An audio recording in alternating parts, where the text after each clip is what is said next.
যে ঢাকা শহরে হলো ড্রেনেজ সিস্টেম বা মানুষ ময়লা ফেলায় এই জন্য। তা আপনি ময়লার ব্যবসা করবেন, মানুষ হলো ময়লা বাসা থেকে নেওয়ার সময় 50 টাকা জায়গায় 120 টাকা দেবেন।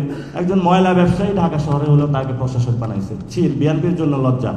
এবং এই লোক গলা সমান ঢাকা শহরে পানি, সে হলো স্ট্যাটাস দিয়ে বেড়াচ্ছে, মানুষ পলিথিন ফেলায়, এই জন্য হলো ঢাকা শহরে হলো এই প্রবলেম হয়েছে।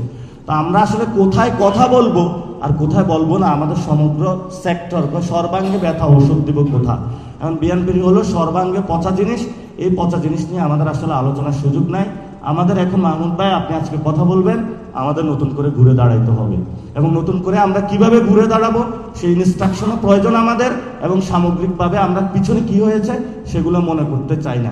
আজকে আজমি সাহেব বললেন যে হলো একসাথে ইউনিটি থাকতে হবে। আমি কেমনে চোরের সাথে ঘুমাবো, এই রুচি তো আমার নাই।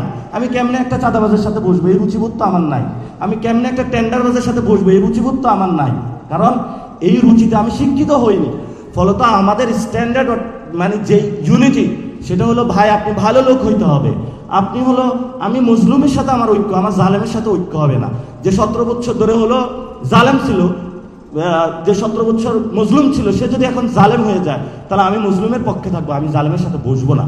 আমি কারণ জালেমের তক্তে তাগুত ভাঙাই হলো আমার রেসপন্সিবিলিটি, আমি তার সাথে কোনো নেগোসিয়েশনে নাই।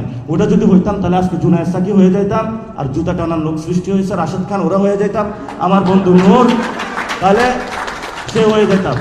ওগুলো হলো পচা মাল, এই পচা মালদের সাথে আমরা বসতে রাজি না। আমাদের নতুন করে শুরু হবে। কার পাশা গেছে কার টেবিলে, খেলা যে চলছে কোন লেভেলে।